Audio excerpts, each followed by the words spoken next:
I'm gonna do difficulty first. Yeah, I'm gonna do the ones that gave me the most trouble. So, hard as balls. Hard as less hard balls. A bit hard. I'm really pushing the boat out of these tier titles. Not that hard. And obviously, unhard. And we've got a very fitting song for this. There you go. 5 tiers I think is good. So yeah, do difficulty first. Oh fuck yeah, Wild Canyon. This song is so underrated. People always talk about Pumpkin Hill, but like Wild Canyon and Aquatic Mine are both better. This song fucking goes. Absolutely slaps. No, I haven't. I haven't, Saladingus. Hope that answers your question. Man. I'm going to go from easiest to hardest, because I want the top 4 or so to be kind of... yeah, we'll start with the easiest bosses. So here's an obvious one. Where is he? There he is. I legitimately, like... In the Pinwheel boss fight, I was like kind of walking around a bit, like waiting for something to happen, him to do something. And when I hit him, I didn't really expect anything to happen. I expected to get my ass beat and something really bad happened. And then he just died. He just fucking crumbled under my weight. I was not expecting him to go down like that. Apparently he has a second phase, I heard someone saying. Pinwheel is designed to be tackled at the beginning of the game. I don't believe that. I don't believe that, because the catacombs leading up to him are so hard. Like, I did it after Anor Londo and it was hard, you know? So I don't know if he is designed to be tackled at the beginning of the game. He's right after that fucking wheel, the bone wheel level, you know? My understanding of chat is that no one ever goes through catacombs early. Yeah, this boss, there's just nothing to say, right? Like, you hit him twice and he dies. I can't, was he designed to be a joke? You know? I don't know. I don't know if he was supposed to, I don't know if he was supposed to be a joke. Or if they just kind of were out of whack with the design. Maybe they thought the catacombs was a lot easier than it was. And they thought you could feasibly go through it early. But it's not.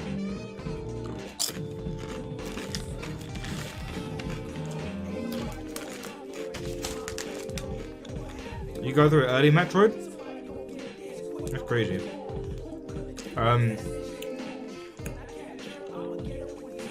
The Crossbreed Priscilla is a bit like Pinwheel in that her area is actually pretty hard. You're lulled into a false sense of non-security. You're like, oh god, you know, the boss of this area is surely going to have it in for me. And then she goes down like 3 hits. She has one gimmick, and then she just goes down like a fucking, you know, like you're cutting through paper. She barely did anything to me. She barely hit me. She hit me like 2 or 3 times, and it didn't do much damage. And then I hit her back like 4 or 5 times. She was dead. There's so little to say about Crossbreed Priscilla, but I'll talk more about that in like terms of design later. Asylum Demon. This is an obvious one, right? I guess you could technically consider this hard if you don't know to run away when he first comes down. But aside from that, even any player who can come back and just wail on this guy a little bit and have him dead and done with and whatnot, you know? I actually died to him in the original like fight when I had a weapon. But you know, I was bad at the game. I was new to it. I even recognised then, I was like, wow, this guy's clearly a piece of piss. This guy surely has to be like so easy. Why didn't I return from whence thou came? Because I knew that I was going to be making a tier list, and I wanted it to be as comprehensive as possible. Even though I didn't do Gwendolyn. So Gwendolyn isn't going to be on either of these lists, because I couldn't be asked. But I wanted to fight as many things as I possibly could. And I knew that there was a boss in the Painted World. I wanted to see what it was like. I think those might literally be the only 3 bosses in the game that I would say aren't hard, right?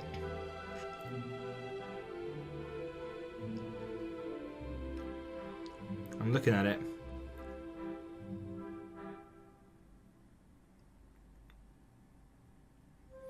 I actually can't tell what a couple of these are from their pictures. Like, this is Gwyn. It's a really weird picture they've picked for Gwyn. I can't totally tell what this is at the end here. Fuck. Or this. I can't tell these two for the life of me. Maybe I'll kind of narrow it down through a process of elimination as we go. But these two are not immediately occurring to me.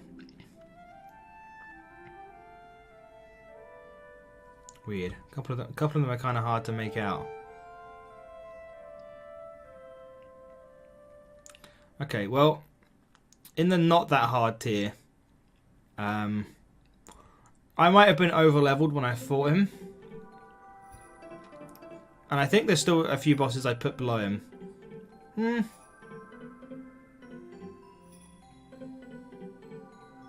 I mean, I don't know how to feel about this, because I had everyone telling me that Capra Demon's really hard.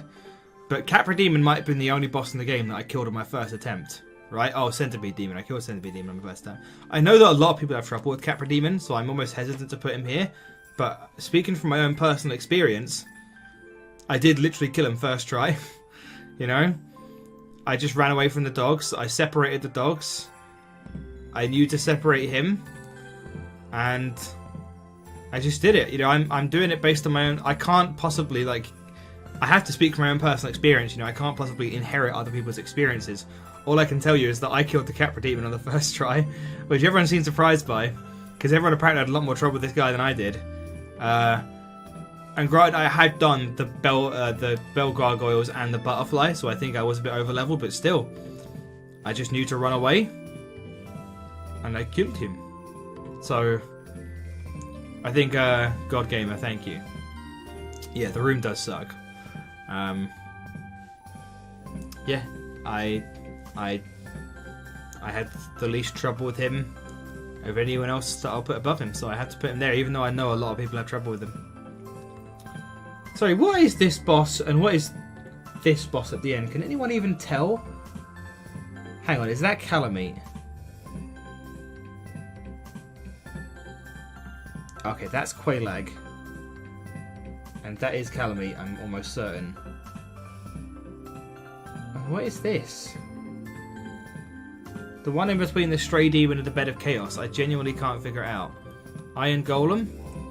No, because Iron Golem's further on the left, isn't it? Iron Golem's here. This looks like Goth to me. I genuinely don't know. I'll try and zoom in a bit more, if I can. Look! It's just a picture of Goth. Iron Golem's here. This is Artorias. That is Calamite, as hard as it is to make out. I genuinely don't know. I have no idea what this picture represents. I don't know who made this tier list, but I can't figure that one out for the life of me. I guess we'll hope to get there, whoops, by process of elimination. Oh, Taurus Demon? Yeah, I think it is, right? Yeah, it is Taurus Demon. Yeah, okay, thank you, chat. That is so hard to make out. What a weird picture. See, oh yeah, it could have been the Unchained Kringus from the Galugas Caverns as well. I didn't think about that. I always forget about the Unchained Kringus. Okay, next I think I'll probably put... Well, you know, the other one that I killed first try.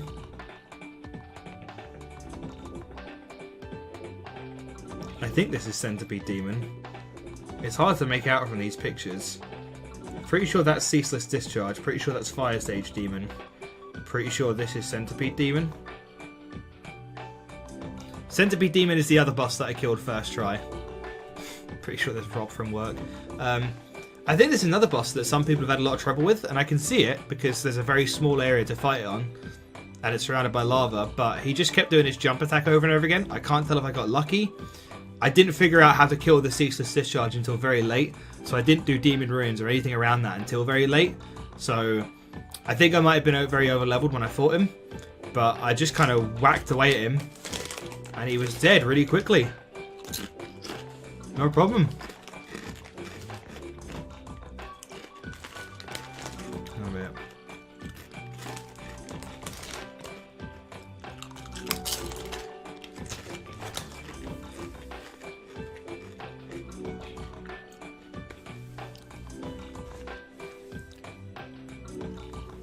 Honestly, I feel like I didn't even really get to experience the boss fight with him. Because he just did this one move over like 7 times in a row and I just killed him like that. He hardly did anything to me. I think I remember in the stream just being really underwhelmed, being like, oh, what even was that? That was a boss? I don't even really know what just happened. I don't know what he was trying to do to me. I'm sure if I got knocked into the lava, it would have been really annoying. But he didn't even come close to doing that to me once. The area was so small and it just wound up not being a problem. Which is weird. I think I put Taurus Demon next. This boss took me a while. I have 40k channel points. When are we getting real channel point rewards, Mr. Fudge? I'll think about it. I'll take suggestions. I'm willing to take suggestions. But if you want me to really make, if you really want to make me do stuff, then, gotta throw some moolah at me, I'm afraid. So don't be being like, oh, do 5 push-ups. Nah, donate. Taurus Demon, I was there for a while, but that's because it's early in the game. I know that there's a lot of ways to cheese this boss. I know you can knock him off the bridge, you can do plunging attacks and shit.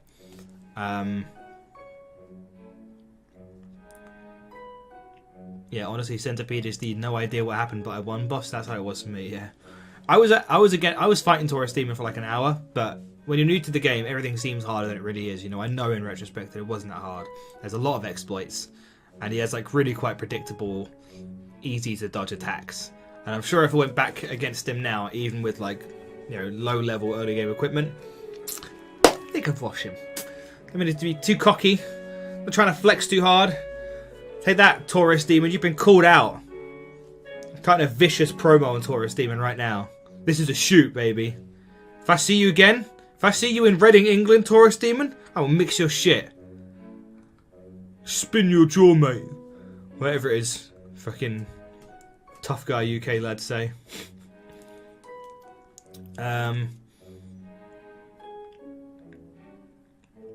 Also gonna put Seath in this tier. Seath is like the moment Seath is not hard, it's like figuring out what to do, right? And even figuring out what to do isn't that hard. Once you're like, oh, I destroy the crystal at the back, I feel like the fight just becomes really easy. And I fought him as my first Lord. Seath was my first of the Lord Souls. So I was about as reasonably leveled for him as I possibly could have been. Yes, in my first fight with Seath, he also destroyed the crystal himself and I nearly killed him first try. I killed him I killed him second try. He well and truly did Seath though. Cope, Seath, Mauled. Yeah, he destroyed his own crystal for me. He really wanted to fucking die. I guess he's had enough of it. You just wail on him, right? You just dodge the crystals and wail on him, and it's that simple. It's just a matter of like figure out that you've got to destroy the crystal, which I didn't even have to do because he fucking did it for me. So, what's that, Passion Crow? Did I get Seath's tail weapon? I did not. No, I didn't know he had a tail weapon. It sounds cool though. Seath's gross, by the way, with little tentacles and stuff. What a gross little man. All his lore about how he's trying to make like a dragon woman, and he's like stealing kids and women. Gross.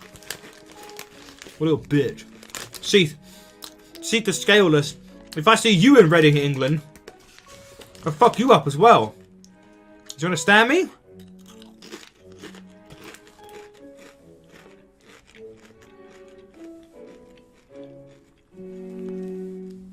Hot takes already. You should have seen my area tier list, Ashen. And then I put Gaping Dragon as well. And not that hard. I feel like Gaping Dragon could have gone below. I don't know if maybe I fought the area. I don't know if maybe I fought him earlier than you were supposed to. It kind of felt it. But Gaping Dragon is like, he felt right for that point in the game. The walking attack is a problem. His scariest attack is when he walks, right? The scary. Look at this fucking thing. Look at that fucking thing and think about how the scariest thing this thing does to you is walk. That's funny. That walking move fucking killed me more than anything, and it's a real punish for like being in on his feet and legs, which feels like where you're supposed to be, and that's a bit annoying. But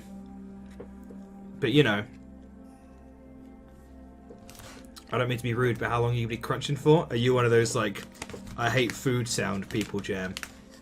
I can abstain. It's fine. I'll leave it if you're, oh my god. Eating sounds make me want to puke. Yeah, the walk attack. He has the big wind-up attack where he slams his head/neck/face down.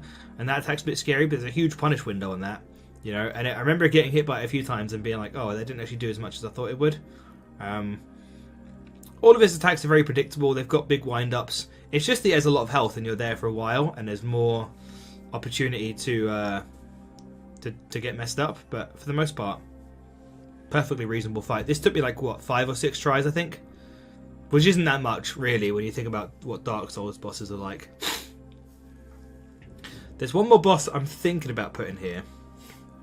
And I'm not sure. But I think I will, frankly. I don't know if this is controversial.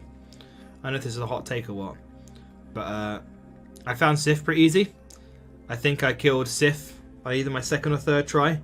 I also think I killed him quite late compared to a lot of people. But this is just like a... This is just a roll fight. You know what I mean? Nah, that's cool, Jam. I won't be on that long anyway. And I've gotten what I needed out. So it's okay. I'm halfway through the bag. I feel better. I feel energized.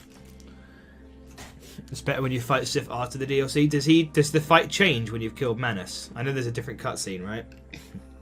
Or is it Artorias? I don't know.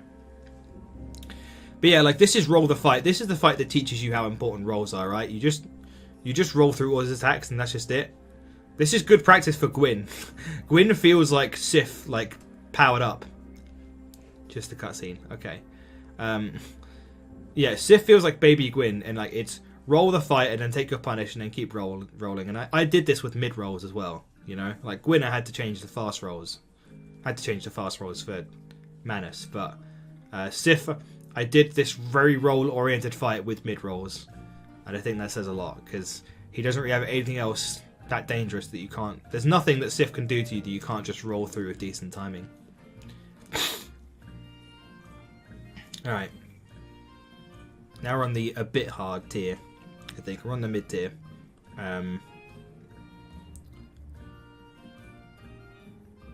It's between these two. These are the next two. I think I'll put Iron Golem here. The most annoying thing about Iron Golem is getting knocked off the fucking arena.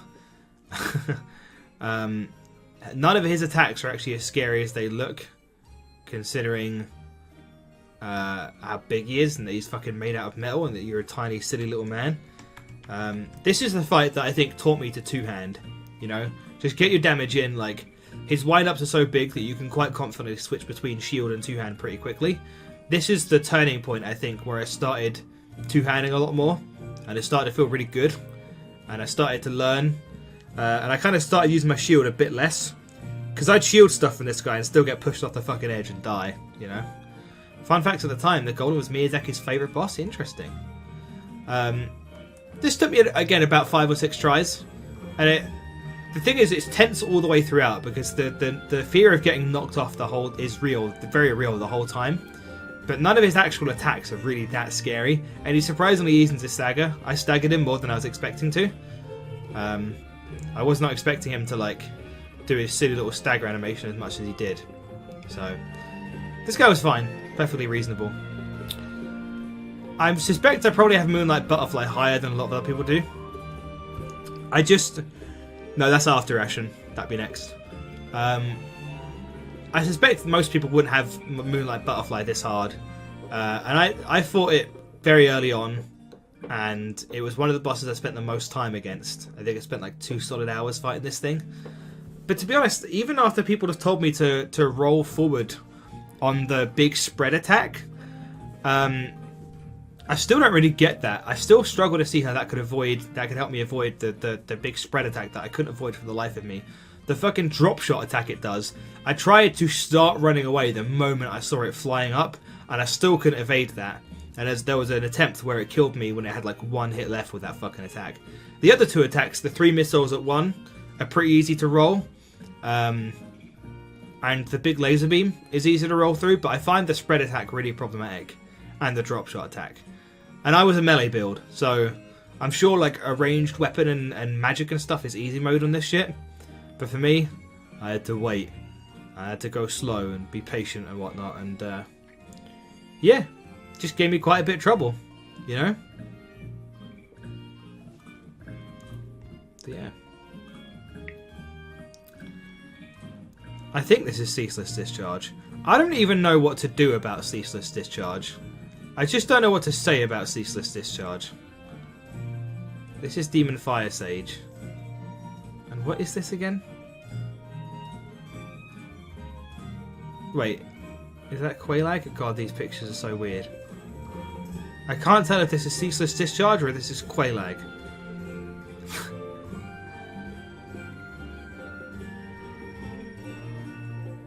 Do I have to zoom in more again? Hang on. You pick these pictures, man. Listen, I think this is Ceaseless Discharge, and I think that's Quelaag, and we'll just have to fucking treat it like that, I guess, because I can't tell for the life of me.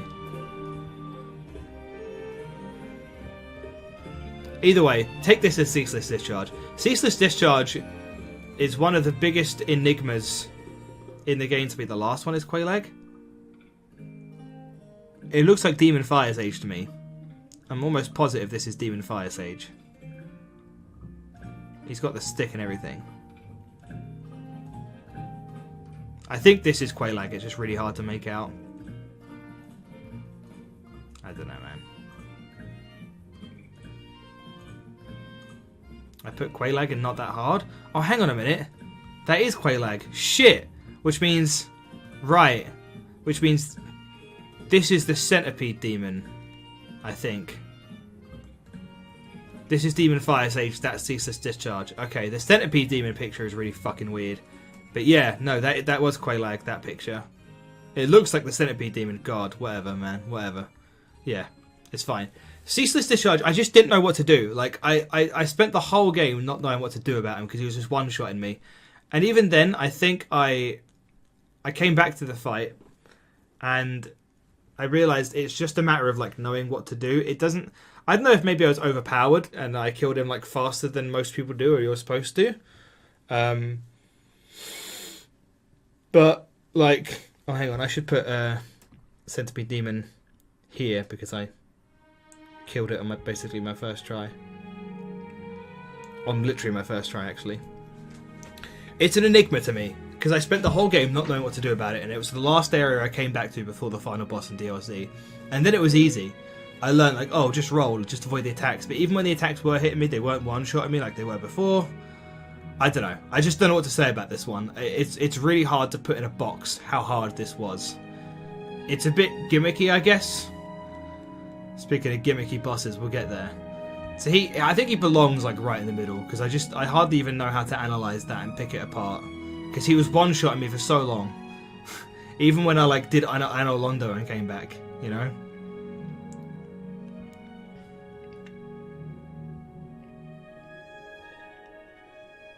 Okay. Above that, I think, is probably Demon Fire Sage. Not much to... Okay, see you, Saladingus. Have a nice night. Not much to say other than the explosion fucking sucks. I hate that explosion attack. So obnoxious. The range so silly. This fight is hard depending on how much he does the explosion attack, and he seems to do it a lot all the time. And that's it. There's very little to say about Demon Fire Sage because it's a reskin of a reskin. But you fight it later in the game than Stray Demon, generally, I think. And so it just wasn't quite as bad. Above that, I think now I'll put Quelaag. This took a couple of attempts. It was a very long fight. I did a lot of running away from Quelaag. I remember my trigger finger genuinely hurt from holding down sprint. After this fight, I had to rest my hands after this fight because how much time I spent fucking running away from Quelaag and her fucking ridiculous huge sword swipes and shit. But I think it was like my fourth or third attempt. I took it slow and steady, whacked her about. I found that when you come in from the side, it's really easy. And also, I wasn't quite as good at rolls at this time, but I think if I went back to it now, being way better with my rolls, I think I'd probably have an even easier time with this fight, because her scariest attack is that big sword swipe, right? When she stops and does the flame breath, that's a really free, easy punish. She gives you a lot of windows. It's just a long fight because she has a lot of HP, and she spends a lot of the fight fucking chasing you and spreading lava on the fight. This is very medium difficulty. I took it down like 4 or 5 tries, but the attempt I killed her on was very, very long-winded. Took a very long time. And then I think Nito. The funny thing about Nito is that, like, if you take Nito as just a boss on his own, he's a pussy. He's a complete pushover. He's one of the easiest in the game. Nothing Nito does is really that scary at all. In fact, he actively helps you. The scariest thing about this fight is the skeletons around him, right? And how fucking many there are, and how they keep respawning. But Nito even handles them for you with his AoE attack, which you want to be... It's weird. I feel like you want to be close to him to bait him into doing the AoE attack so he kills the skeletons, but by being close to him you risk being killed by the skeletons because they're the problem. Nito is not the problem in this fight. None of his attacks are that scary. He's got pretty easy tells. I noticed that he screams before he does the big red spike attack. Even his grab doesn't do that much damage. None of his attacks do that much damage. He's a big target. He's easy to hit. He's easily punishable. It's literally the skeletons around him that are the problem. And so because of that I did die a few times. But after getting the gist of it, you just want to stay on him like a fly on shit and get him to do the AoE and then run, basically. I feel like it's a bit of luck. It's a bit of luck. You get in close, hope he does the AoE, and hope that you could run away and get through the skeletons before it happens. He kills the skeletons, you run back in, you wail on him some more. You know. And also I know that there's an exploit where if you just stand at the front half of the arena, the big skeletons never even get up. So I'm sure that makes it much easier even. Fun fact, if you two-hand block the red sword attack just plain misses, really? That's weird. There might be one more boss in this tier. I'm debating it. I'm not sure. But yeah. When I first fought Stray Demon, I think I must have just missed a trick or something. I don't know. Like, he was fucking me up so much when I first fought this thing. This thing was messing me up. The only other thing that messed me up this much on, like, my first few attempts was Manus. Like, he was...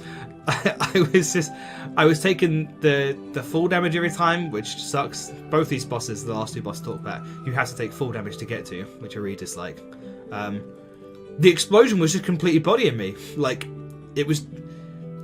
The range was ridiculous. I couldn't really tell the wind-up. I couldn't tell which direction it was going to blow up in, what direction it was going to come from, where it was going to hit me from. It just seemed impossible to play around. And then somehow, when I finally killed him, I just had those attempts where, you stay on his butt cheeks. Like, I would just stand around his cankles, just fucking chopping away at his cankles, you know? It's hiding behind the pillars. I learned, the camera is the enemy in this fight. I learned not to lock on.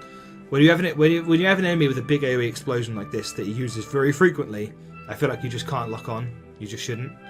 And as soon as I stopped locking on and just stayed near his cankles, it suddenly felt really easy. But god, man, for like the first like half an hour I was just throwing myself at this thing, it seemed fucking impossible. I was like, I wanted to go away and come back later. Because I can't do this fucking thing. He's one-shotting me. The explosion still practically one-shot me. I hate that attack. I hate that attack. That both he and the Fire Sage Demon have. There's just no visual tell as to where it's going to come from. The range is ridiculous and deceptive. And the wind-up of the attack is really hard to read, I find. I really dislike it.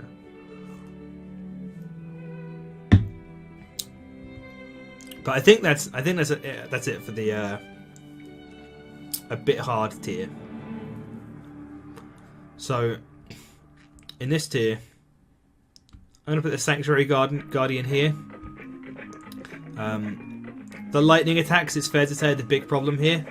They're so fast. Even if you like start running as soon as you can see the tell, it feels like you basically have to jump or roll through it because often running is not fast enough.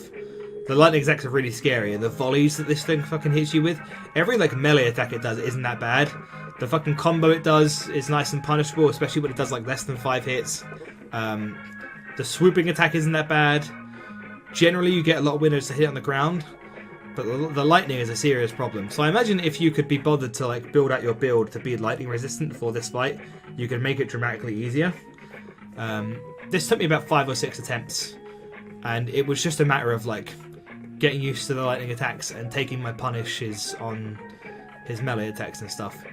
He was hard, definitely, but nothing crazy. Is that 2-point hospital OST? This is Simpsons Hit and Run. 2-point hospital. This boss has like 3 types of damage, so it's kind of hard to build around. Yeah, true, I guess. But yeah, none of his melee attacks on the ground felt particularly bad. It was almost entirely the lightning. Okay. We have another total fucking enigma of a boss here. How do you even talk about this boss? If you come back to his reader, there's 2 of them? Seriously? Really? I didn't even know. Holy shit, really? Someone made a joke about that in my chat. I thought they were joking. It might have been you. I thought they were joking. Okay. It may not have been a joke. That's crazy. I can't imagine fighting 2 of those fucking things at a time. Anyway, Bed of Chaos. I legitimately don't know how to talk about Bed of Chaos, right? I'm going to try not to say too much, otherwise I'll be spoiling all the stuff I'm going to say later. But this is just a boss fight. Like, your build doesn't matter, your skill hardly matters. This is more than any other boss in the game. It's just you throw your head at it over and over again until the wall breaks, right? You just kind of wait to get a good run, and then that's just it.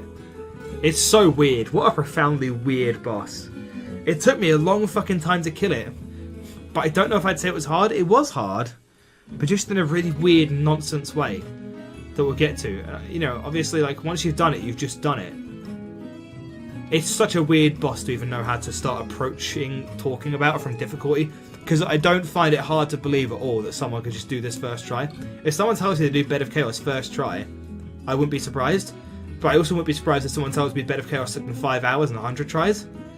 It's a fucking lottery, you know? It's hard to even talk about. It's just a dice roll. Weirdly enough, the way the boss functions with its attacks is like 300% easier on the first try, but reloading with the broken floor is harder. Huh. What I really hate about this boss is it's so big and it's hard to take in all that it's got.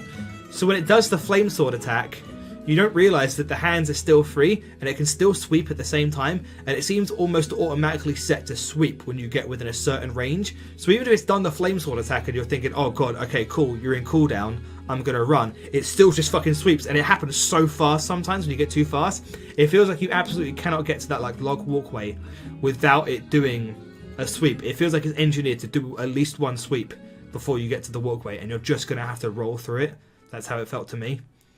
Yeah, the flake, because it's so big, it's like not entirely on camera, so you can't even see where the attacks are really coming from. You can't take it all in. I'll have more to say. I think it goes here in terms of difficulty. I was here for a while, but I don't know if difficulty is I don't know if difficult is really the right word. By the way, Gwendolyn, not on this list. I didn't fight Gwendolyn. So that leaves us with 7.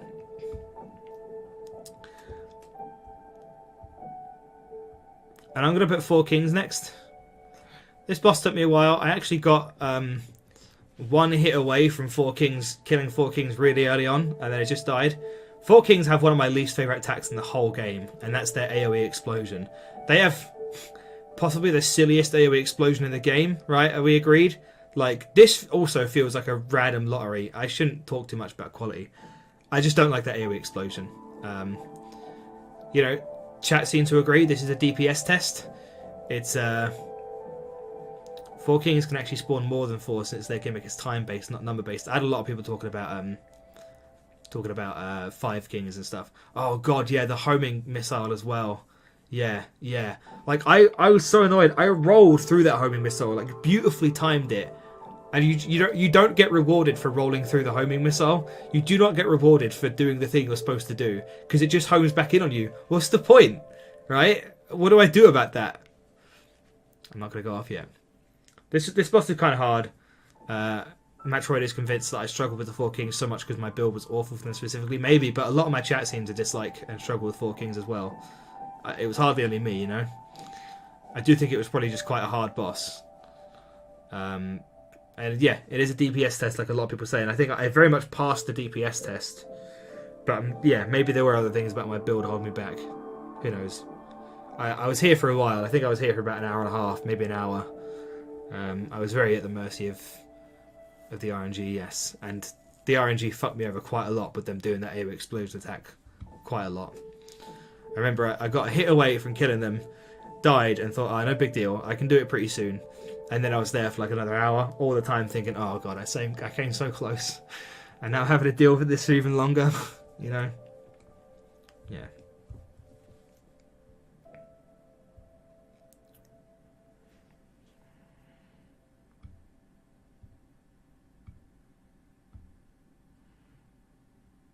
And I'm actually going to pick Gwyn here. Gwyn is almost the perfect difficulty, I think, for the final boss. He feels really good in terms of difficulty. I'm trying not to factor the run-up to him in. We'll talk about that later. This is basically Sif, but on like another level, right? This is the whole level of like roll the boss fight. I cannot fathom how I'm genuinely curious to see someone beat this with like fat rolls.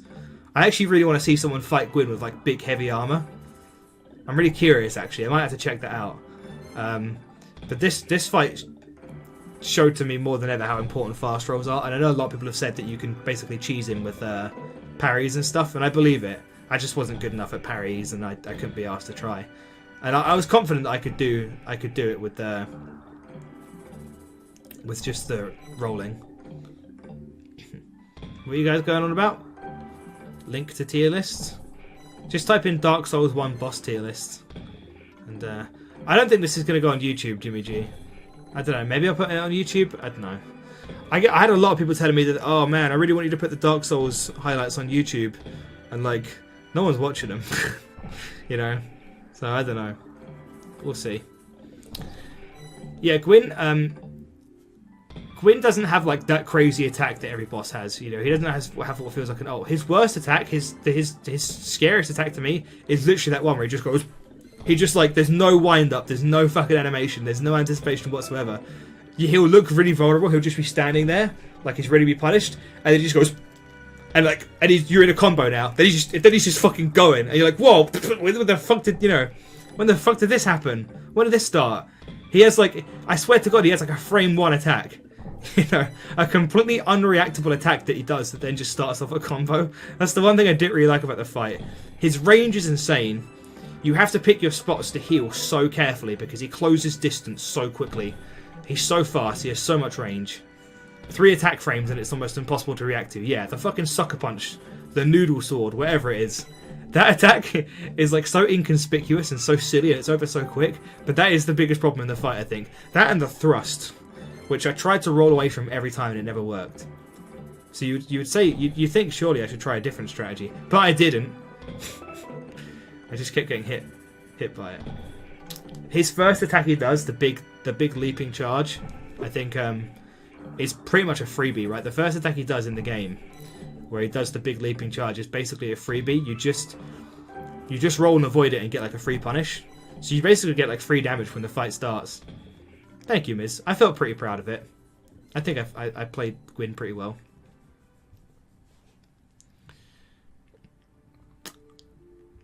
And then finally in this tier, I'm going to put the Gargoyles.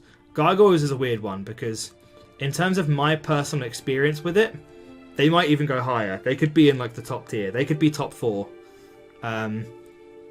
Gargoyles gave me personally, I would say, probably more trouble than the next boss I'm going to put on this list. But I also recognise that it's hard to say because it was very early in the game. I was very inexperienced. You know, it was the first big wall for me, Gargoyles. Fuck, Gargoyles messed me up, man. I think I might have spent the second most time on Gargoyles of any boss in the game.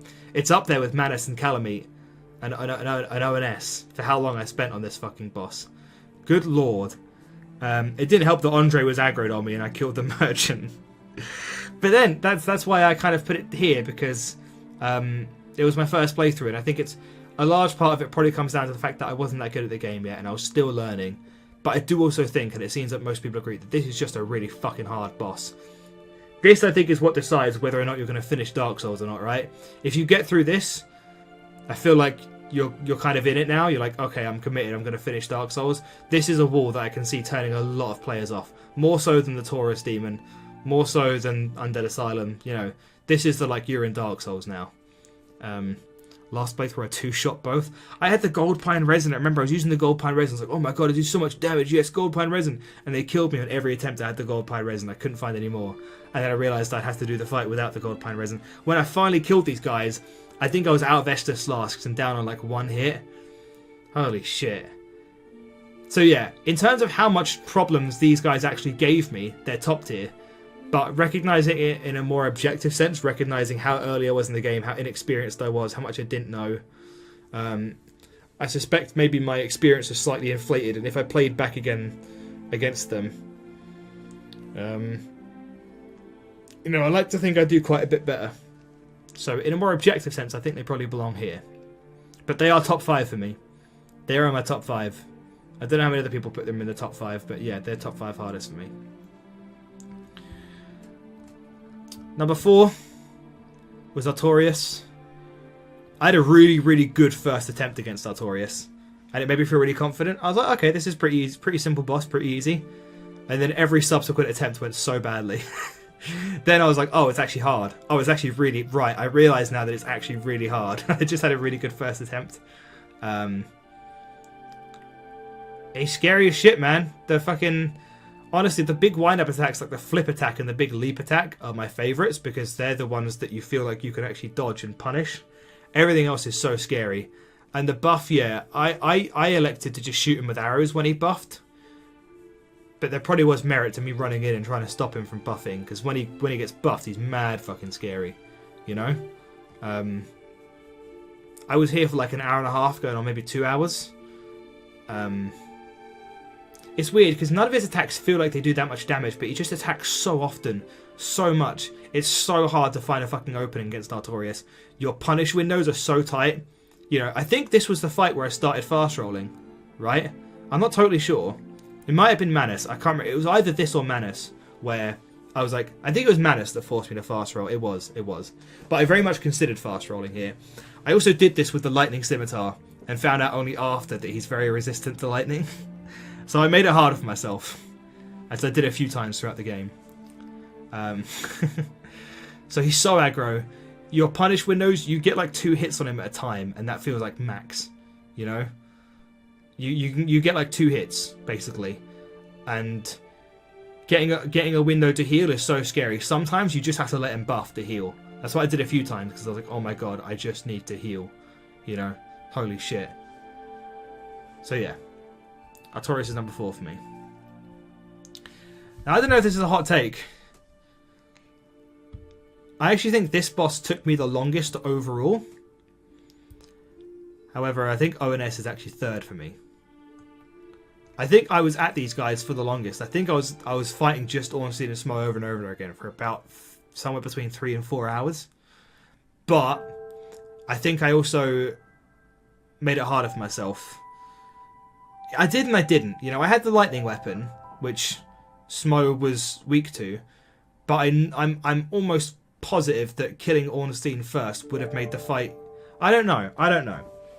Because I know that Super Ornstein Phase 2 was scary as shit, but I also know that when I did the fight, when I was fighting... I know that when I did this fight, and I'm sure you'll remember, it's one of the things that I would never stop boasting about, I did the whole of Phase 2 without taking a hit against Super Ornstein, who was resistant to my weapon.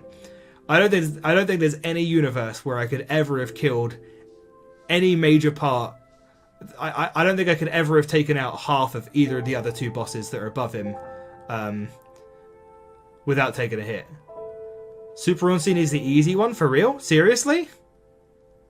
I don't know about that. I wonder if I would have found this fight easier if I took on Ornstein first. It didn't feel it. But... it's weird. Even though these guys took me longer... You know what? These guys took me longer, but I was getting closer more consistently. You know? I feel like surely Super Smo would be so easy. Yeah. Super Smo sounds really easy to me. Ornstein is the problem in this fight. It's fucking Ornstein, man. Just... Ugh. The general consensus seems to be that Super Ornstein is tougher, and I took that on with a lightning weapon, which he was resistant to. So, did I end up trying Super Smo at any point? I think I killed Ornstein first, like, once. And by the time I did, I just had no healing. You know? Super Smo has a big lightning AoE butt slam, which is annoying. So does Ornstein. Ornstein gets that from Smo. So he has all his crazy huge spear attacks, and he has that as well. But yeah, I'll never forget spouting about how I did Super Ornstein entirely damageless. Did not take a hit the whole phase. Oh! Gaming, baby. Gamer stuff. So yeah, these bosses took me longer than the other two. But I got closer to beating them more often, more consistently. And it was like I was experimenting a lot with strategy, and they just didn't feel quite as oppressive and hard as the other two, to be honest. It's weird. Even though I know they took me longer, I also think that I was a much better player by the time I got to the other two. You know, and it still took me as long as it did. So yeah. Ornstein and Smo number 3 for me. Even though they took me the longest, and I popped off the most when I beat them, in hindsight, I think the other two are harder. It's just that I was a better player by then, and I was experimenting with strategies, and I might have approached the fight a bit weird. This song just stopped? No, it hasn't. Number 2 is Calamite. It's very close between the top 2 for me. I've gone back and forth on it. It was really hard to choose which was harder, but I do think that Calamite was second for me. I've got a lot to say about Calamite. For now, I will simply say that he was hard. That next slam attack is asinine. Oh man, so many things about the foot hitbox. The next swipe attack, I eventually learned that you've got to basically roll through his legs. But even then, sometimes you're just out of position. Sometimes he just turns his whole body and that's a hitbox. Sometimes it just doesn't work. There's so many times where you dodge through an attack that Calamite does, and it should work and it just doesn't. So often, so consistently, you are simply not rewarded for your rolls against Calamite. It doesn't feel like a Dark Souls fight. I'm going to try not to say too much that I'm going to say in the next tier list, but this fight was just really fucking hard. I had so much trouble with this. It took me like 2 hours. His health is huge. Takes you so long. The hitboxes are fucking all over the place. It's hard to talk about how hard he is without talking about how much I hate it. So I'll leave it there. You just know that Calamite was the boss I had the second most trouble with. Second hardest boss in my opinion. Very close to number 1. But I would just barely give number 1 to Manus. Who is like Calamite if Calamite made sense. You know, like the hitboxes make sense, the dodge windows make sense, and yet it's still preposterously fucking hard. Yeah, he's so aggressive. The combo attack, I still don't know how to avoid, really. Every time I avoided the combo attack, I feel like I just got lucky. Because he swipes both directions, and there's not enough time on the wind up to run away or roll away. This was the fight that forced me to use fast rolls. This is the only fight in the game that genuinely forced me to like change my build permanently, and like made me realize how important fast rolls were. I simply had to use fast rolls for this fight. This motherfucker is the only thing that fucked me up close to as hard as the Stray Demon did for the video. This guy messed me up harder than the Stray Demon did. The first hour against this guy was me just not even getting him like halfway dead. The first hour of this guy was just me running to him and dying to him in like 10 seconds. I tried so hard to learn this fight and I just couldn't. I never even got the time to learn. This guy did not give me the time to learn how to fight him because he just kept fucking killing me as soon as I got there. I'd avoid maybe 1 or 2 attacks and hit him like 3 or 4 times, which did like no damage. I went through 3 different kinds of weapons, eventually setting on the Uchi Katana. Healing against Manus is a survival horror. Yeah, you have to get so lucky. Like, you basically have to wait for the big kind of two-handed slam attack he does, roll out of the way of that and heal, or the other big leap attack, and just hope he doesn't attack right away after that, which he will very frequently. Healing against Manus is accepting that you're going to heal and then get hit immediately out of your heal, and just accept that you did technically heal at least a little bit. You know, you never get the full healing of the Estus Flask because you get fucking hit out of it. But at least you get a bit out of it, you know. You just hope the attack he hits you with does less damage than the whole Estus Flask heals. Did I lock on during the fight? Not really. A little bit. When he was doing like big leap attacks, I'd lock on just to roll. But For the most part, no. It's hard to stay locked onto him because he's all over the fucking place, you know? So I recognised pretty soon that this is not a lock-on fight because he was so all over the place. This man feels like fighting demonic Donkey Kong.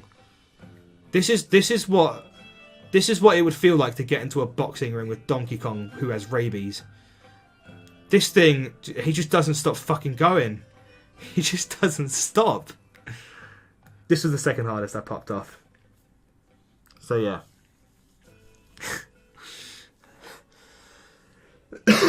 Oh, of course the spells. I can't believe I nearly forgot, but the spells as well. So many attacks. I did this fight. I fought this guy for over 2 hours. So many attacks I still just don't know how to dodge. The combo I still don't know how to dodge. And the magic attack, where he has all the spells around you. And then they all fly in on you. I tried timing my rolling around that perfectly, but I just couldn't. You know? I just couldn't. It seems like the window was really tight if that even is a thing you can do. Oh, what a fucking doozy, man. What a doozy of a boss. So yeah, it's very, very close between Manus and Calamite. I spent pretty identical amounts of time on them, I think. But I think Manus slightly pips it. Oh, there's a reset button. Good. Relief. There you go. Before I reset, chat, that is my take. That is my Dark Souls boss difficulty tier list. What's the general consensus? How do you guys feel? I think this is pretty agreeable. This is Leading Lights from Sonic Adventure. I think this is pretty in line with what most people feel, right? I suspect. I think probably I've got Butterfly a bit higher than most people do.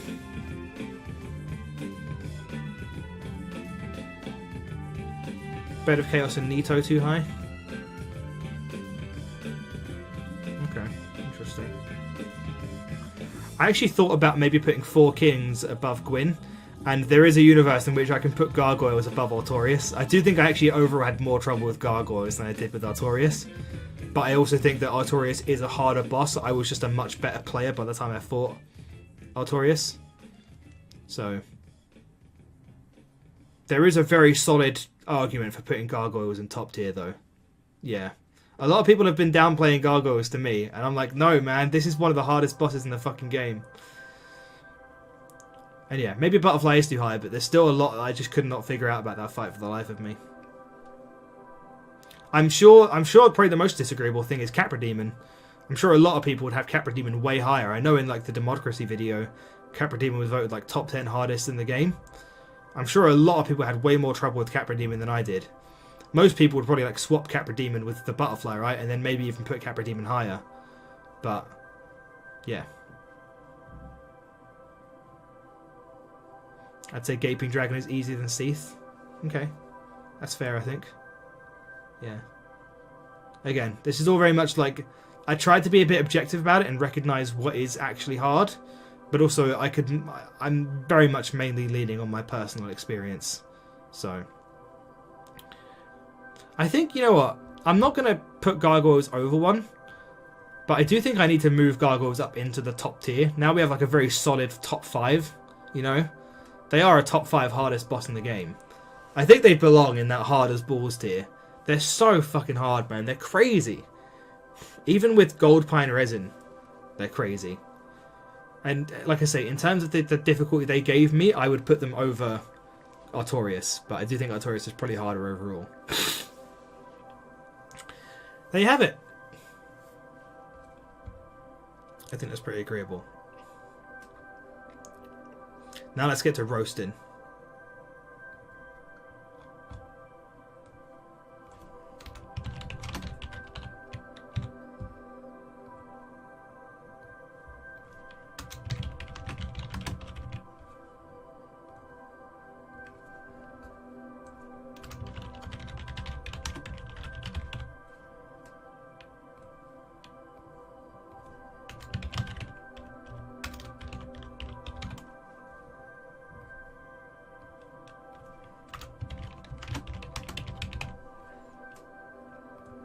Okay, guys. What do you think goes in the bottom slot?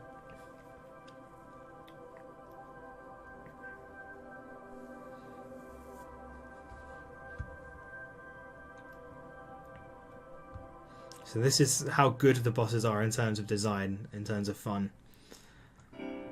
Bed of Chaos genuinely has to be one of the weirdest. It's not just terrible, it's so weird. Is he even a boss fight? Its status as a boss fight is deeply debatable, I think. Like, I don't know. Like I say, this boss is so big that you literally can't take it all in on screen at one time. So it has these huge fucking ridiculous attacks that come from off screen that you can't possibly anticipate.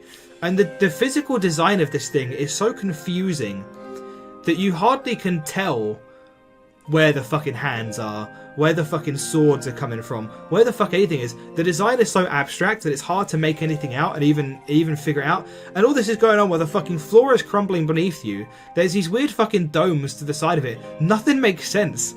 Nothing makes sense. So much of this boss in the first place is figuring it out, and what you actually do to kill it is so fucking weird. What a bizarre way to kill a boss.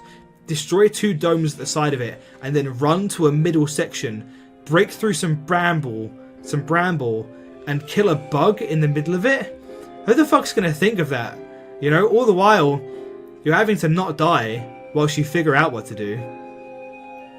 You're dying and going back to it, and God forbid you haven't found the nearest bonfire to it that chat had the magnanimous nature to tell me about. God, I can't imagine not having that closer bonfire behind that stupid bullshit illusory wall and having to run basically all the way across all of Lost Izalith just to come back and try and figure out what to do about this fight before I even actually try and attempt to fight it. You know? And then you get to fighting it, and like I say, the attacks you just can't make out. From what I can tell, all you can do is try and roll through the sweeps, right? Maybe there's another strategy, but from all I could see, when it comes to the big sweeping hands, the only option is to roll. And that is so inconsistent and so hard, because it's a fucking hand. You're rolling through a giant hand, it feels. And you have to do it twice in a row. And then even then, that's no guarantee, because if you manage to successfully roll through both the sweeps, you get down onto the ledge, and if you're anything like me, you get bumped off by the fucking elbow as the hands come back. Jank. Jank as shit. As a visual design, what's your opinion though? As a visual design, it effectively conveys what it's going for. I get that it's a uterus, and it's a mother fused with her 2 daughters. But also, it's, like I say, it's so fucking big that it makes the boss fight actively worse, because you literally can't see where the attacks are coming for on screen. Oh man, asinine. What unbelievable. And what's sad is that I love the idea of it. I love the idea of like a puzzle fight. I love the concept of it. I love how unique it is. I hope this didn't, I'm sure I'll see whether or not this did when I play future Soulsborne games, but I hope this didn't dissuade FromSoft from going for fights like this, that just less jank and shit and stupid, you know? I like the idea of more puzzle fights, more interesting stuff that isn't just like a one-on-one fight with a dude or a monster, or even a one-on-two fight. Weird stuff where you got to figure it out, but this is just not it. This is just not the way you do it, you know? But here's the thing, Bed of Chaos. I'm about to hit you guys with some ludonarrative dissonance right now. Bed of Chaos is not actually alone in the Bed of Chaos tier. I don't know if this is a hot take. I suspect this might be my hottest take in the tier list, because some people seem to like this boss. I genuinely think Calamite is horrendous. Calamite is the only boss that came close to as unenjoyable as Bed of Chaos for me. I just think this boss fucking sucks ass. It's terrible and I hate it. Okay, let's start. First of all, a lot of hitboxes in this game don't match up with their visuals, but Calamite is the absolute worst offender. The fire just makes no sense. The big fire that it sends down from flying above does not line up with what actually hits you. And sure, that means I'm not getting hit a lot of the time I should, but that's still bad design. You know, just because I'm getting away with it, that doesn't make it good design. The fire, when he breathes it in a stream, you basically can't roll through that, because seemingly the hitbox is way chunkier than it should be. I don't know why the fire makes you fall over. If you were set on fire, do you think you'd fall over? I don't think so. I'd be like, oh, the force of the fire. I'd be like, I'm on fire! I'm burning! I'm screaming! I do not get why the fire makes you fall over. It's such a stupid fucking little detail. The hitboxes on this thing are so wank. the fucking neck hitbox, the amount of times you roll through an attack of Calamete's and it doesn't matter and you don't get rewarded for it because every part of this fucking thing's body is a hitbox. I will never forget where he moved his claw for some reason, not as an attack, as part of his animation. He just moved his claw and it instantly killed me, did over half my HP. Oh, the sound design, the sound on that fucking command grab, you know, what it does to your ears. Is that good design? Do you think players like hearing? Is that nice? Is that cool? Do people want to hear that? I hate this fucking thing. Fucking hate it. The neck swipe attack is obnoxious. The tail attack is obnoxious. Even the fucking fly up, dive down attack is like you basically have to jump. You can roll out of the way a lot of the time, even with fast core, and it doesn't matter. Dragonfire in Dark Souls 1 is magic, not fire. So to clarify, I did put that fire resistance ring on this fight for nothing then. Fuck Calamite. Calamite can eat my whole fucking ass. It's the worst actual boss fight in the game, in my opinion. Do people? I think people seem to really like Calamite. I don't get it.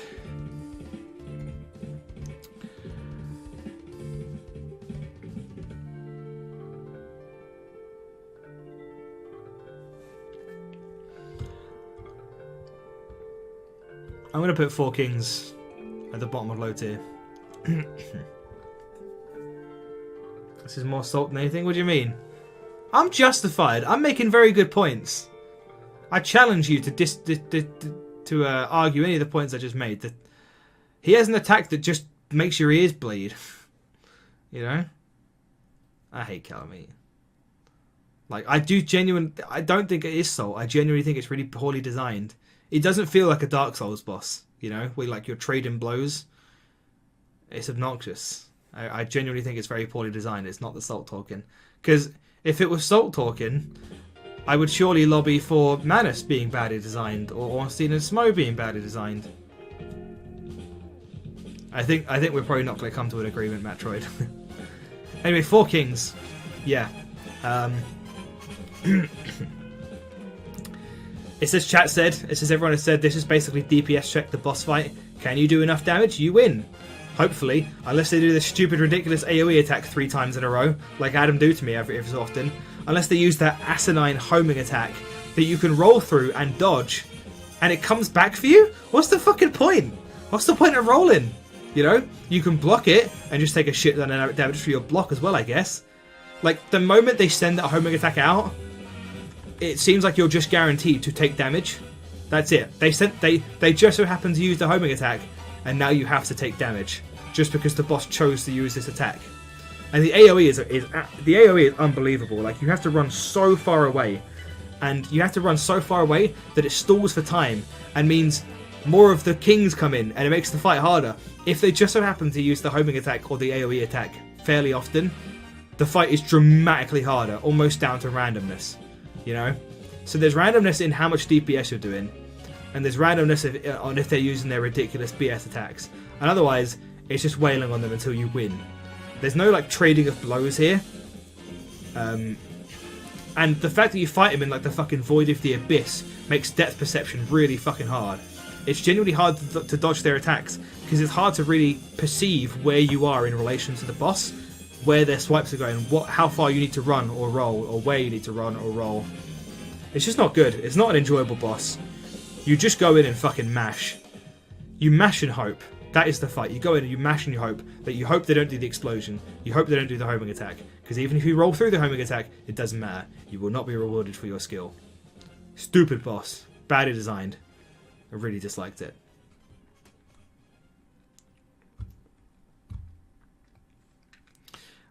I was very over-leveled for Cross Reaper Scylla, so maybe I'm biased.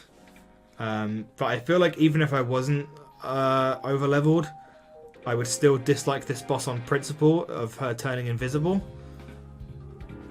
Don't get me wrong, it's cool. It's cool that you can see her footsteps in the snow. That's a cool little touch. But it's still very gimmicky. It's very gimmicky and frankly quite silly. And then you just wail at her and she's just dead. You know, like I said, I might be biased because she didn't get a chance to do really anything to me, but I was like, okay, she turns invisible.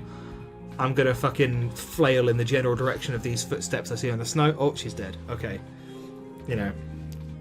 Very gimmicky is all I can really say. Gimmicky. Most people seem to be telling me that she's incredibly easy no matter what level.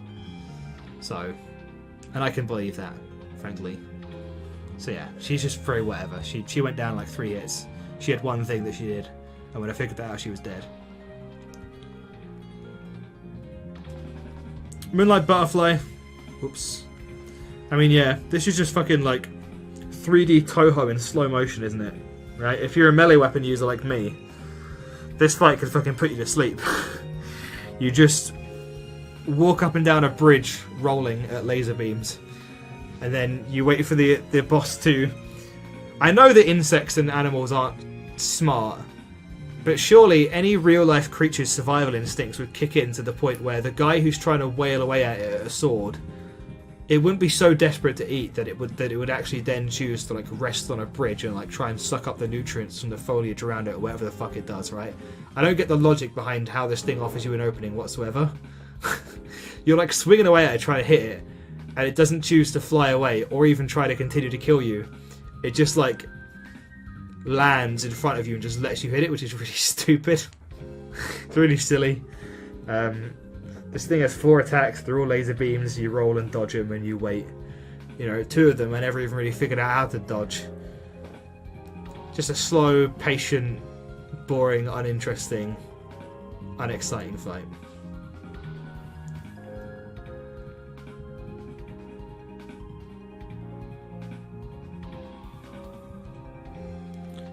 Demon Fire Sage.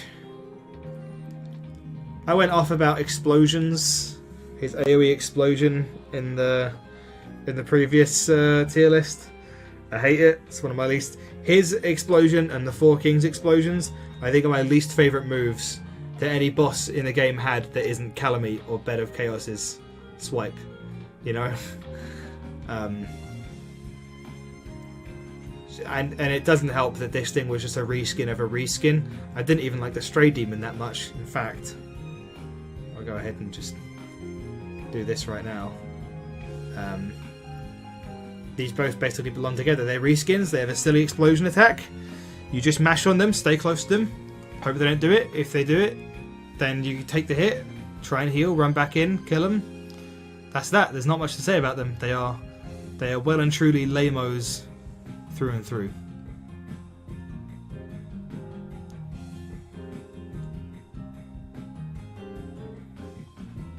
Oh, Seath.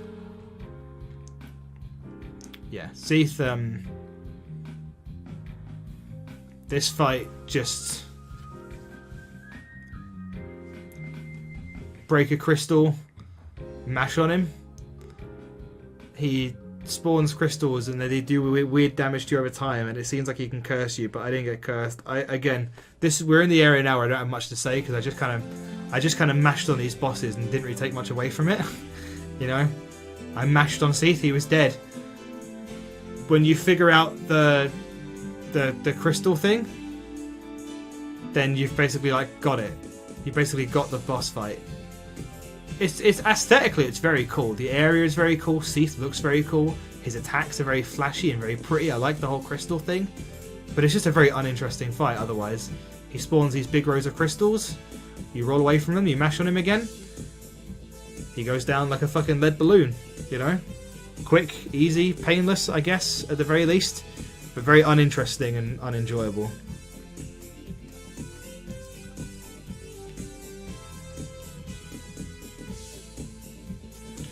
I think Capra Demon deserves to not have many points. I enjoyed fighting the Capra Demon like one-on-one. If you took the Capra Demon early game and put him in like a wide arena without the dogs, it could be one of the best fights in the game. Really fun, really cool. Unfortunately, neither of those things are true. He's in a really stupid, narrow little arena with no space to move around in, while he swings fucking wildly on you with 2 swords. You get ambushed by a pair of dogs at the start of the fight, and you basically have to run away and separate them. It's not the Capra Demon's fault that his fight sucks. It's all the stuff around it. It's the arena and the dogs. I'm very frankly, I'm very thankful that I killed this thing on my first attempt, because I can tell that it would have been very unfun to do it over and over again. To deal with those dogs at the moment I get in there. To deal with that claustrophobic fucking alleyway of a fight arena. And obviously it's sullied a bit by the fact that he comes back as a regular enemy later. But I think early game could be cool. Could be fun. I mean, by himself he's literally just a mob later on. You know? But at this point in the game, I think he makes sense as the boss. I think he's fine. He's fine. It's still early game. But maybe, clearly they must have put the dogs in because they felt otherwise, I guess. They maybe didn't think he was hard enough, but the combination of the dogs in the arena just yeah, keeps this fight down here. And then I think one more for this tier list, for this tier I should say. Oh no, maybe a couple actually.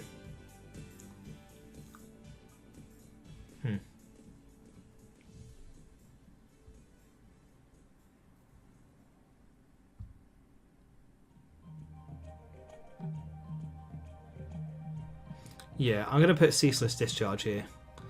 The spectacle of Ceaseless Discharge is incredible. One of the craziest designs of any boss in the game. Just fucking insane to look at. The way that he comes at you for taking the armor off that dead body, and I believe that's his sister, right? Is really fucking cool. I feel like Stray belongs with Fire Sage. Stray is there with Fire Sage. Stray is next to Fire Sage. But this fight has like one thing, right? He does a big, silly attack that hits you anywhere in the arena, or like a big sweeping attack, and you just roll. You just roll once to avoid his one big attack, and then you wail on him, and it's just that over and over again. It doesn't really feel like... It's not much of a fight. It's not much of an exchange of blows. It's just this big fucking lumbering thing that might kill you in one hit. So just don't get hit, I guess, idiot. And that's it. The spectacle of it is very cool. It's a fascinating design. The whole thing about it is so interesting. I love that you can see it from across the map. But nothing about the actual fight itself is cool or interesting. You just avoid his big, ridiculous, crazy attacks. His attacks are so strong that he had me believing for a long time that this was like an end game boss, that I would come back here right at the end of the game. And it turns out, no, you can take it on at any point. But it's just like very one-dimensional, almost gimmicky, like... Roll or don't win. Get your rolls down perfectly or don't win, I guess. Weird designed boss that I still haven't really wrapped my head around. I don't get what they were going for here.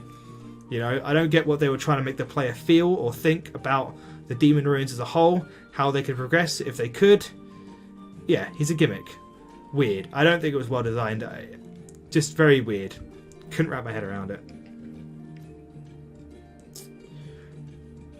And then finally I'll put Centipede Demon here as well. I killed him on my first try. He did nothing. But I'm almost thankful, because I feel like if I didn't kill him on my first try, this could have been really lame. Being on like such a small little patch of land surrounded by lava is just inherently not fun. And I felt like I got lucky in that he was just jumping up and down all over again. Staying on this patch of land just let me wail on him. So like I say, you can cut off his arm and tail. I don't think I even did that. I think the thing's design is cool. I think he looks really cool. He's really interesting, really different, really fascinating. But again, this is another fight. I also did not get what they were going for here either. I finished the boss and if you watch it back, like I finished the boss and I was just confused. I was like, right, okay, and then I never thought about it ever again. This is another boss. I don't know what they were going for. He just jumped up and down on the spot of land for me. Very easy to avoid. I wailed on him, he was dead. But if I didn't kill him first attempt, I shuddered to think if he could knock me into the lava and insta-kill me, or some other silly shit like that would have been very unfun. So I was very relieved to just get him done like that, you know. And one more boss in this tier. And I don't know if people are going to agree with this or not, but it's Pinwheel, because I also don't really know what to say about Pinwheel. I can't tell if he's a joke boss or not. I don't know. People are saying he's intended to be taken on earlier. I don't know. I struggle to believe that he's intended to be taken on earlier, because the catacombs before it are really fucking hard. You know? The catacombs certainly aren't intended to be taken on earlier. If they were, then they're very badly designed for that purpose. If he is a joke boss, then I guess he serves his purpose well? But I don't know. Is he? Isn't he? Like, what does he do? All I know is he went down in 2 hits, and I was confused and surprised. So whatever effect they were going for with, I don't think it was confusion. You know, if it was supposed to be funny, I don't know. Whatever they were going for with Pinwheel, it didn't really work for me. I just killed him in 2 hits and was like, right.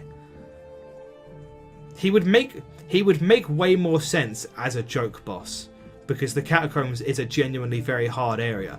You fight him in the room after the fucking bone zone, the bone wheel room, which is one of the most terrifying single rooms in Dark Souls. Yeah, that's what I'm saying. He's balanced as an early game boss, but Catacombs isn't balanced as an early game area. So if he's intended to be designed to be taken on early, then that's dumb. And that is bad design.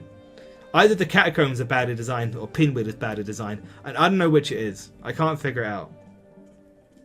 So, yeah, if he was supposed to be funny, it wasn't funny. It was just a bit weird. I was like, right, okay, cool, I guess. Now we're on the reasonable company tier. I'm going to put Asylum Demon here. I think a lot of people might undersell the Asylum Demon. Might not be willing to talk about how cool it is, but like, this boss tells you so much about Dark Souls. You know, the first initial encounter where it drops down into the Asylum and you're basically forced to run. It's such a cool, fascinating little moment of design. It's such a statement of intent about the game. And then it's such a power trip when you come back and you do the plunge attack and you fight him legit and you kill him. It's really well done. It's a beautiful tutorial boss. It's a beautiful way to teach you the game. I can't put it any higher because it is the first boss in the game. There's nothing to it. You just wail on it and it's dead. It's really easy. But in terms of like teaching you stuff about the game and introducing you to the idea of Dark Souls, it's really fucking cool. And it's really well done, and I really respect and appreciate it. I also think this boss is sullied ever so slightly by having 2 fucking reskins later on in the game. So that hurts him a bit. But in isolation, this is very good, and this is very cool.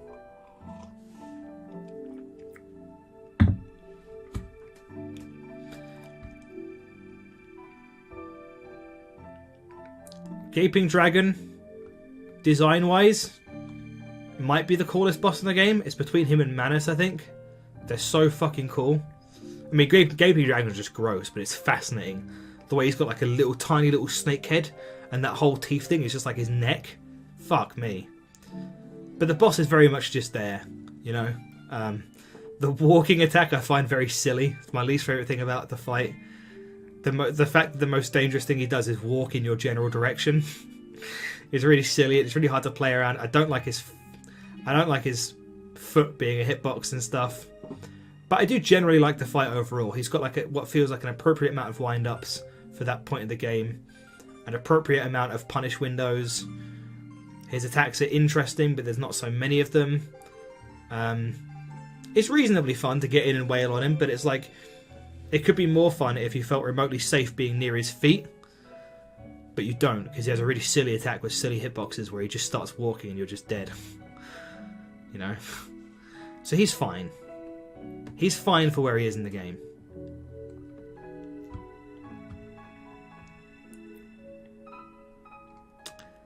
Then Taurus Demon. Kind of what I said for Asylum Demon, but slightly improved. Taurus Demon doesn't quite teach you as much about the game as Asylum Demon does, because he's later in the game and you've already learned a lot of that inherent lessons. It's more of just a one-on-one fight. But this is your first actual test, you know. I like that there's a lot of cool different ways you can cheese it. I've seen that you can knock him off the bridge. I've seen that you can cheese him with the plunge attack. It's just a very memorable moment, very memorable set piece. And this guy is like a very good level of difficulty that he really will teach you the game, you know. It's not like Gargoyles where it will teach you the game by being an abusive parent. This will teach you the game by like encouraging you to beat him. Yeah, it's cool that you can beat him in so many different ways. It's a very nice little bit of design. He feels perfect for this point in the game, considering the kind of game that Dark Souls is. And once you learn to roll into him, to roll through his legs, to roll through his attacks, you know, it becomes a pretty fun and interesting fight. But nothing crazy, nothing to write home about. It's just a very memorable moment. It's more than the sum of its parts, dare I say.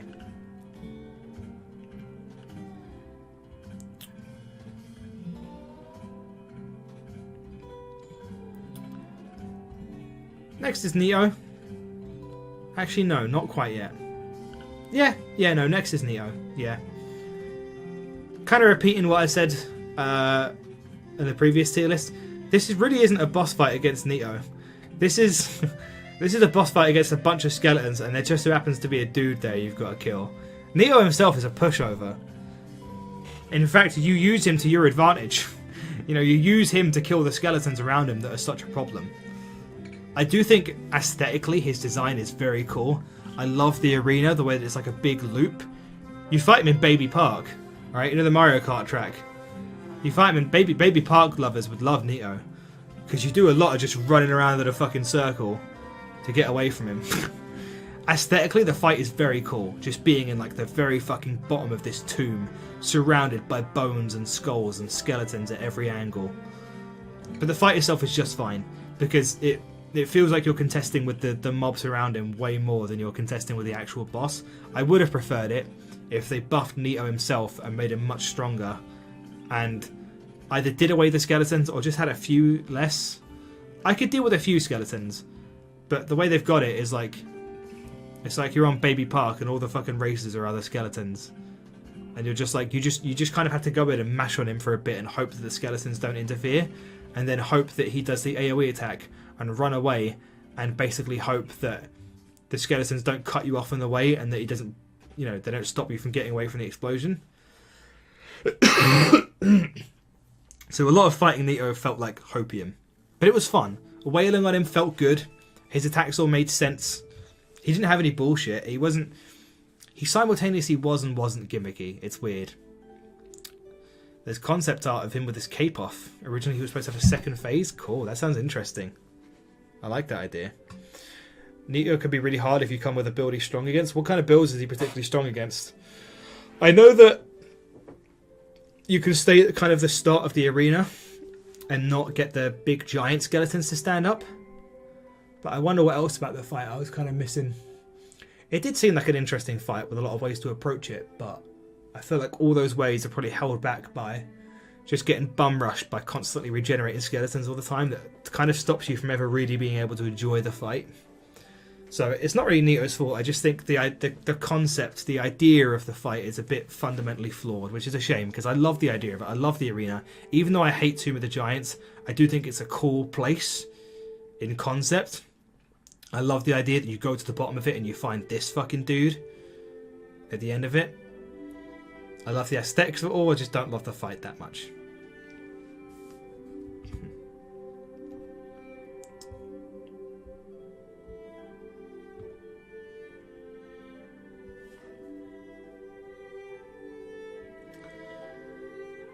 Next is Gargs. Obviously they're top 5. You can prevent the skeletons from respawning again with divine weapons, or prevent them from aggroing you with the Ring of Fog, or break them with fire spells. Interesting. I did hear something about the Ring of Fog. He's very vulnerable to fire. Okay. Gargs are fine. Obviously they're incredibly hard. In terms of design, they're fine. I've not got a lot to say, really. A lot of their attacks are... they mix you up when they fly, when they take to the sky, and you can't tell if they're going to land with an attack or just land like empty. They mix you up a lot. You're constantly on your toes on the gargoyles. I like the arena on the roof. I think it's very fun, very cool. But something about 2-in-1 fights inherently rubs me the wrong way, and it's hard to really enjoy a fight. It's hard to really have fun when you never really get a chance to wail on a guy, because there's always another guy there to fucking go in. And I know you kill one, eventually you get to wail on the other one. But I don't know. That's just my... I'm greedy. I like hitting things. My monkey brain likes the feeling of hitting things and getting big damage off. And we'll talk more about this concept a bit later, I'm sure. But it's hard to find it fun, as fun as it should be, when you're just getting bum rushed and... I don't know. Conceptually, they're just gargoyles. There's nothing crazy there. I know there's a lot of merit to enjoying taking your licks when you can get them, just taking your punishes incrementally and just kind of getting away with that. But I was so scared throughout this fight, I couldn't enjoy that aspect of it, and aesthetically, it's just nowhere near as interesting or cool or high concept as a lot of the other bosses are ambitious in this game. I think that does it for the reasonable company tier. I know this is controversial at all. Sif is fine as a fight. In fact, it's fun. I like it. It's nice and straightforward, no gimmicks. This is the fight that taught me how to use my rolls more than anything else. You know, this is the fight that taught me how good rolling is. This is roll the fight. This is prep for Gwyn, like I say. The arena is very nice, very aesthetically pretty. Obviously, I know the lore about Sif is very sad and very cool, and it makes it a very emotionally charged fight. But the fight itself was just kind of, oh, this is cool, you know. He's got big wind-ups. He challenges you to roll with very specific timing. Once you get the rolls down, it feels very satisfying. This is a boss that feels like it teaches you the game very well and will make you get good, which I appreciate. Also, I don't like having to hit a dog, you know? Having to hit a big dog makes you really sad. So, yeah, when he starts limping and whimpering and shit, it's really sad. So, Sif could never be goated, because killing dogs is not goated. Never will be. From a dog to a cat. Sanctuary Guardian, baby. This fight feels ripped straight out of Monster Hunter. And I really liked it. Again, no gimmicks. Just straightforward, fun. The lightning attacks are a bit much. But not much to say other than it's just a fun one-on-one fight. He has a lot of good, reasonable wind-ups, reasonable punish windows. This is a boss that you really feel like you get to scrap with and kind of go in with and just have fun with. The lightning attacks are a bit too fast for my liking. I still feel like they're almost impossible to avoid sometimes. Like, you can start running as soon as they start up, but it's fine. I'm not going to complain too much. It could just be me being bad at the game. Otherwise, the combo attack is cool. Cool. Just a cool, fun boss with not much to say. I love the design. I love the aesthetics of it. It's such a cool, like a manticore. Such a cool looking creature. Such an aesthetically cool fight.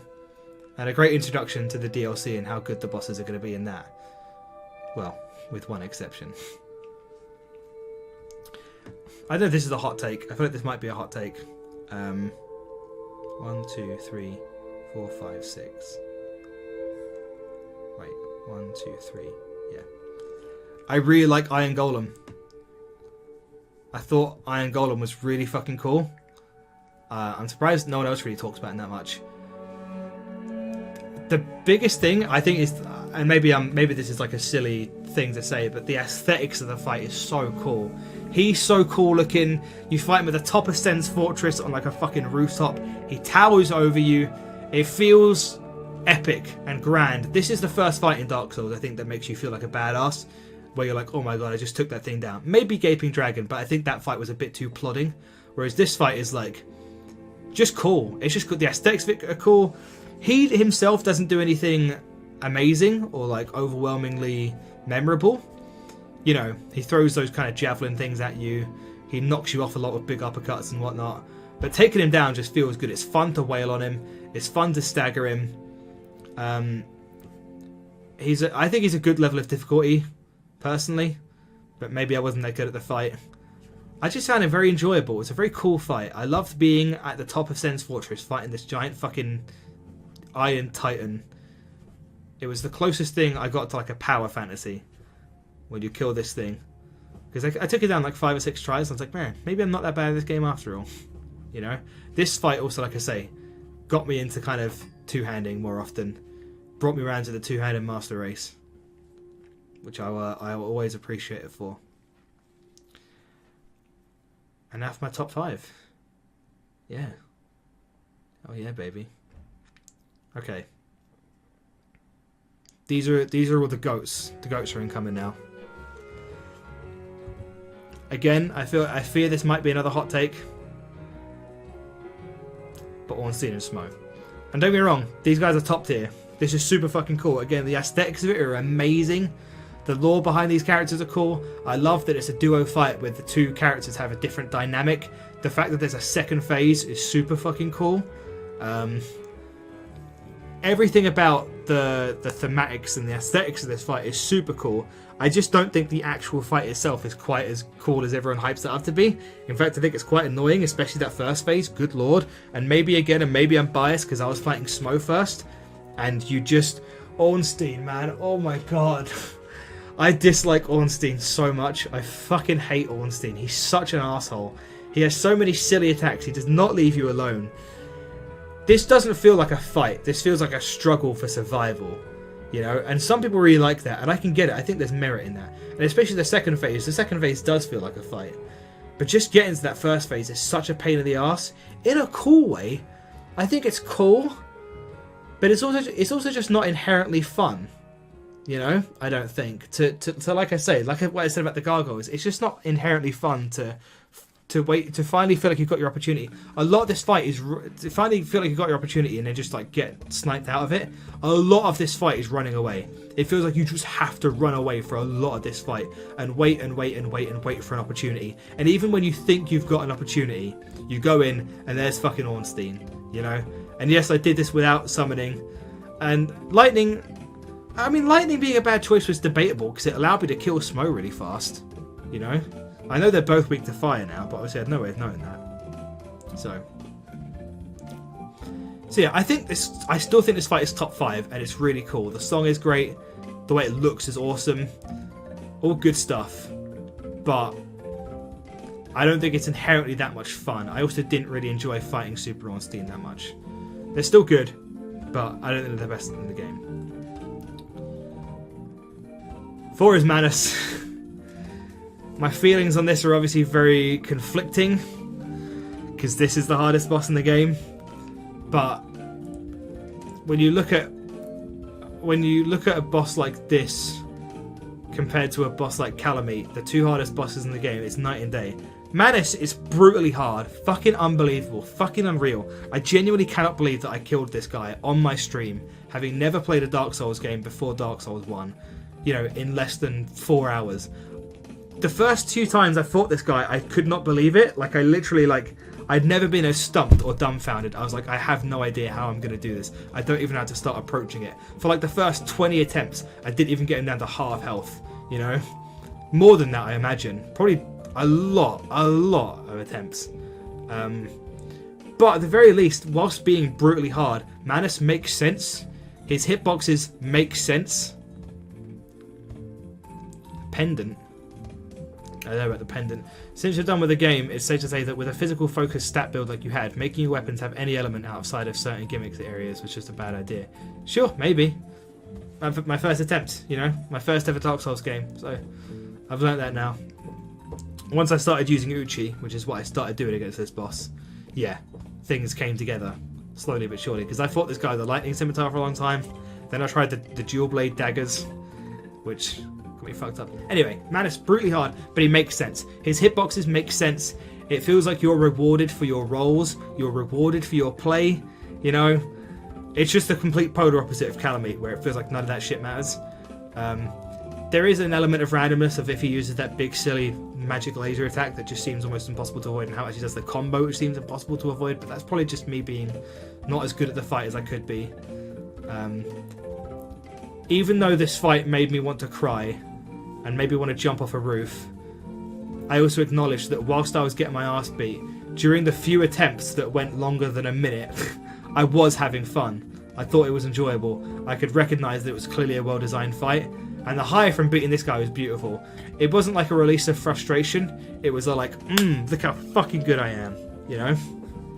Also, his design is incredible. Oh, I love the way Manus looks, he's so cool. I even know what he is, but the giant fucking horns and the red lights. Yeah, that's fine. So I didn't mean make it seem like I'm like offended by you guys. I get what you guys are saying. Yeah. I just thought Manus was very fucking cool.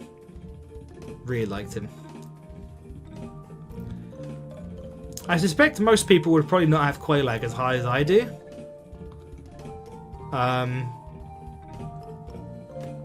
I just thought this fight was really neat. I just didn't think this fight set a foot wrong. All the attacks made sense. It was a cool, big, wide open arena. No gimmicks, no silliness. a lot of diverse attacks. It was fun. It was very slow and plodding because I spent a lot of my time having to fucking run away. I'm glad that I did a relatively complication-free. I think I did it like 3rd or 4th try. And I would have been upset if I died on the attempt that I beat her on because it was a long fight. And my hands were genuinely hurting from how much I was holding down sprint to run away. But the big sword swipe attacks, the fire breath attack, the lava burst attack, it's all very intimidating whilst being fair and reasonable but still hard. And I liked it. I thought it was cool. Yeah, I agree. I think this is just a very well-designed fight. Quelaag is sort of a super masterpiece. Everyone that does a tier list discovers they like Quelaag a lot more than they thought they liked her. Yeah, I agree. This feels like a fight that rewards patience. It rewards the fundamental skills of Dark Souls that a boss fight should. And it's perfect difficulty for where it is, I think. Just cool. Just a really cool fight that I have literally no complaints about and I'd happily do again.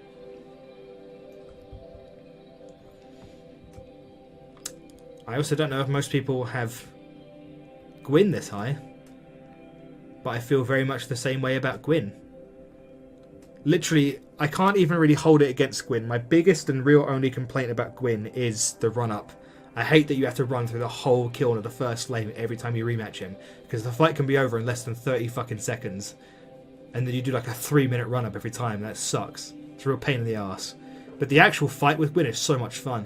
It well and truly feels like a one-on-one duel, you know, where your stamina management and all of your Dark Souls fundamentals are put to the test. You know, you're rolling, you're parrying, I'm sure, if you choose to go the parrying route, finding windows of opportunity to heal. It's so hard to find opportunities to heal because, like I say, he closed the distance so fucking fast and has so much ridiculous range. And that fucking frame 3 attack, I still find a bit ridiculous. He stands there looking completely punishable and then does this completely unreactable attack out of nowhere that often starts up a combo. That's a bit silly. But everything else is perfect. The aesthetics, the music is great. I love that he's like huddled over a bonfire as you come in. Just a really memorable, cinematic, just a gorgeous fight.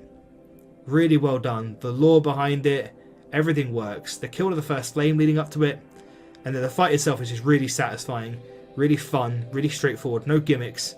Again, tests you to the extreme on all your Dark Souls fundamentals.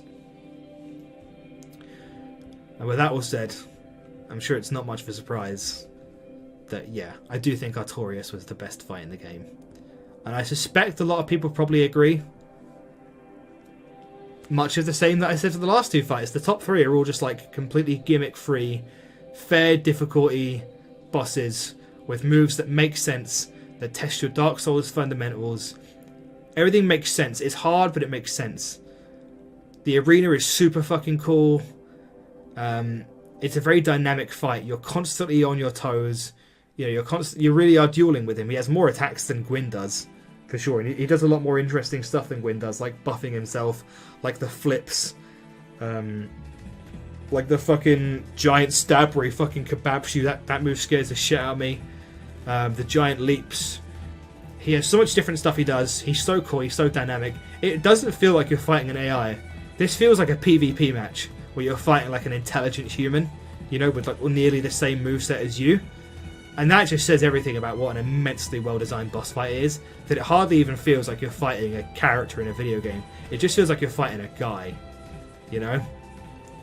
It just hits on every level. It's just perfect. All the lore that goes into it. Perfectly fun fight, no complaints. Very hard, but fun all the same. Very much enjoyed it, even though he scares the piss out of me and I was fighting him for like an hour and a half. And there you go. There's my opinion of the bosses in Dark Souls in terms of quality. What do you guys think? Is this generally agreeable? I know that a lot of people seem to think Calamite is better. I'll die on this hill. Fuck Calamite. But I think this is largely agreeable, right? What would you move up? What would you move down? Anyone not think that Artorias is the best fight in the game? I think that's a pretty general consensus, right? Most people seem to think Artorias is the best fight in the game. Calamite isn't A and S. Alright, Metroid. Okay. We do not agree.